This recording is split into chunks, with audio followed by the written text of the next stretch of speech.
BJP రాష్ట్ర అధ్యక్షుడు BRS రాష్ట్ర ప్రజలు మర్చిపోయారు.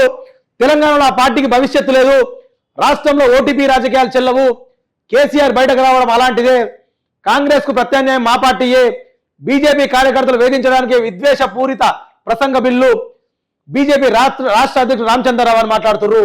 అయితే బీఆర్ఎస్ రాష్ట్ర ప్రజలు మర్చిపోయారట. అన్న రామచంద్ర అన్న ఏం మాట్లాడుతున్నావు, ఏడున్నవేను? అసలు నువ్వు తెలంగాణ రాష్ట్రంలో ఉన్నావా రామచంద్ర అన్న? మన గ్రామ పంచాయతీ ఎలక్షన్ నువ్వు ఉన్నావా రామచంద్ర అన్న? నీ ఎమ్మెల్యేలు ఉన్నారా?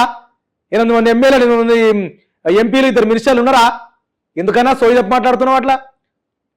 టెన్షన్ అయిపోతే ఎందుకు ఏం మాట్లాడుతున్నావు అట్లా? అట్లా మాట్లాడకు.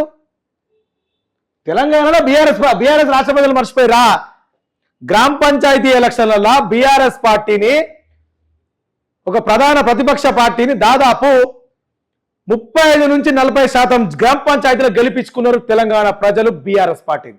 అసలు నీ పార్టీ ఏడవైంది?